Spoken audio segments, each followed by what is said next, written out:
Hello সবাইকে, কেমন আছো তোমরা? আমি ভালো আছি।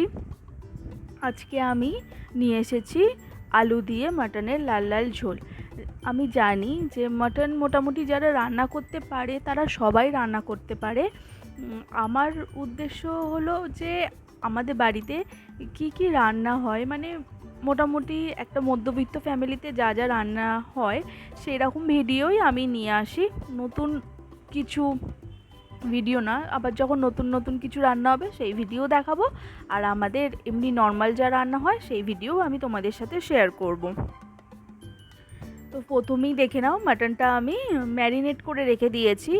ম্যারিনেটের জন্য আমি বেশি কিছু মশলা ব্যবহার করিনি, শুধু হলুদ, জিরে, লঙ্কা, ধনে, আদা রসুন বাটা আর পেঁয়াজ, সর্ষের তেল, এগুলো দিয়ে আমি সমস্ত মাটনটাকে ম্যারিনেট করে রেখে দিয়েছি।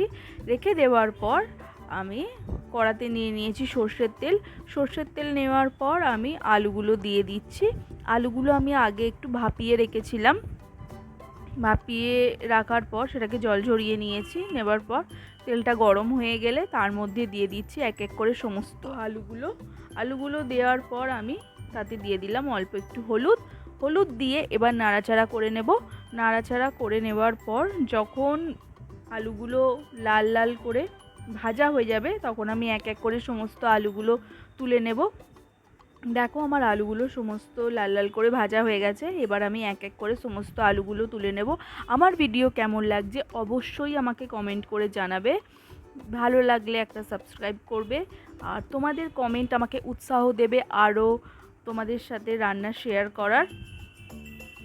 যারা নতুন নতুন রান্না শিখছে তারা অবশ্যই এই রান্নাটা দেখে করতে পারবে, কারণ তারা অনেক কিছু মশলা দিয়ে অনেক কিছুভাবে তারা এখন করতে পারবে না।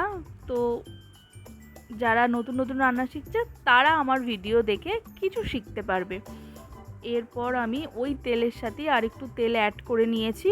অ্যাড করে নেওয়ার পর তার মধ্যে দিয়ে দিয়েছি গোটা গরম মশলার মধ্যে আমি নিয়েছি এলাচ, দারচিনি আর লবঙ্গ যে ফাটে সেটা আমার জানাই ছিল না, কিন্তু লবঙ্গ দেওয়ার পর একটু সরে যাবে কারণ লবঙ্গ ফাটে।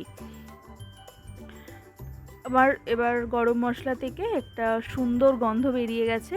তারপর আমি দিয়ে দিচ্ছি ম্যারিনেট করা মটনটা। পেঁয়াজ, আদা রসুন, জিরে গুঁড়ো, ধনে গুঁড়ো, লঙ্কা গুঁড়ো, সর্ষের তেল সমস্ত কিছু মাখিয়ে রেখেছিলাম, সেটা সমেতই দিয়ে দিলাম। দিয়ে একটু তেলে নাড়াচাড়া করে নিয়েছি। তার মধ্যে দিয়ে দিলাম অল্প করে নুন দেওয়ার পর সেটাকে ভালো করে নাড়াচাড়া করে নিয়ে আমি দিয়ে দিচ্ছি একটা থালা চাপা দিয়ে গ্যাসের ফ্লেমটা কম করে দেবে। তারপর থালাটা খুলে আমি দেখাচ্ছি কি পরিস্থিতিতে আছে মাটনটা। তো আমি একটা থালা চাপা দিয়ে দিয়েছি, কিন্তু সেই ভিডিওটা আমার আর নেওয়া হয়নি। থালাটা খুলছি, দেখো কি অবস্থায় আছে। দেখতে পাচ্ছ জল বেরিয়ে গেছে, নুন দেওয়ার কারণে পেঁয়াজ থেকে জল বেরিয়েছে, যেটাকে পেঁয়াজের রস বলা হয়। এরপর আমি কিন্তু একটুও জল দিইনি, যা জল বেরিয়েছে পেঁয়াজ থেকেই বেরিয়েছে। এই জলেতেই মাটনটাকে কষা হবে। এবার গ্যাসের ফ্লেমটা হাই করে দেবে। এবার যখন তুমি এটাকে কষতে কষতে জলটা পুরো মরে যাবে আর তেল বের হতে শুরু করবে, তখন বুঝতে পারবে তোমার মশলা একদম ঠিকঠাক কুকড হয়েছে, নাহলে মশলা থেকে কাঁচা গন্ধ বেরোবে। যতক্ষণ না জলটা মরে তেল বের হচ্ছে ততক্ষণ মাটনটা কষতে হবে। আর মশলা মাখিয়ে কিছুক্ষণ রেখে দিলে মাটনের মধ্যে মশলাটা ঢুকে গিয়ে আর রান্না করার সময় তোমাকে আর মশলা দেওয়ার ঝামেলায় থাকতে হবে না, শুধুমাত্র কষাতে হবে। আমি একটু টমেটোও বেটে রেখেছিলাম, সেই টমেটো বাটাটা দিয়ে দিলাম।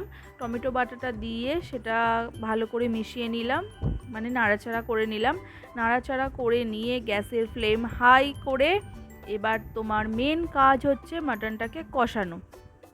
মাটনটা কষাতে কষাতে দেখো তেল বের হতে আরম্ভ করে দিয়েছে, তার মানে মশলা কুকড হচ্ছে, কাঁচা মশলার গন্ধ চলে যাবে। অনেকক্ষণ ধরে কষানোর পর পুরো মাটনটা থেকে তেল বের হয়ে গেছে। এটা একটু ধৈর্য ধরে করতে হবে, মাটন একটু টাইম লাগে করতে, কোনো ব্যাপার নয়। এরপর পুরো মাটন থেকে তেল বেরিয়ে গেছে। তেল বের হয়ে যাওয়ার পর এবার এটাকে আমি দিয়ে দেবো প্রেশার কুকারে দিয়ে নেবো, কারণ আমার হাতে একটু টাইম কম আছে। তোমাদের হাতে টাইম বেশি থাকলে তোমরা জল দিয়ে গ্যাসে সেদ্ধ করতে পারো। আমি মাটনটা প্রেশার কুকারে দিয়ে দিয়েছি। দেওয়ার পর সাথে দিয়ে দিলাম নুন দিয়ে গ্যাসটাকে অন করে দিলাম। গ্যাস অন করে দিয়ে আমি 3টে সিটির ওয়েট করব। 3টে সিটি হয়ে যাওয়ার পর আমি প্রেশার কুকারটাকে খুলে আমি আলু দেব। আলু দিয়ে তারপর আবার একটা আলু দেব। আলু দেওয়ার পর আমি তারপর একটা সিটি দিয়ে দেবো। অলরেডি মাটন আমার সেদ্ধ হয়ে গেছে। এরপর আমি আলুগুলো অ্যাড করে দিচ্ছি। আলুগুলো অ্যাড করে দিয়ে একটা সিটি দেবো। প্রথমেই যদি আলুগুলো দিয়ে দাও তাহলে আর আলু কিচ্ছু পাবে না, পুরো ভেঙে যাবে, ঘেঁটে যাবে। তার থেকে মাটনটাকে প্রথমে 3টে সিটি দিয়ে সফট করে নেবে, তারপর একটা সিটি দেবে। সিটি দেওয়ার পর দেখবে আলুগুলো একদম ঠিকঠাক থাকবে। দেওয়া হয়ে গেছে। এরপর আমি প্রেশার কুকারটা বন্ধ করে নিলাম। বন্ধ করে নিয়ে আমি একটা সিটি দেবো, তারপরেই নামিয়ে নেবো। আমার ভিডিও কেমন লাগছে অবশ্যই কমেন্ট করে জানাবে। ভালো লাগলে সাবস্ক্রাইব করবে, পাশে থাকবে। আজকের মতো এখানেই শেষ। আবার অন্য দিন অন্য একটা ভিডিও নিয়ে হাজির হব। টাটা, ভালো থেকো, সুস্থ থেকো, আর আমার পাশে থেকো। লাইক করো, কমেন্ট করো। আজকের মতো এখানেই শেষ। টাটা।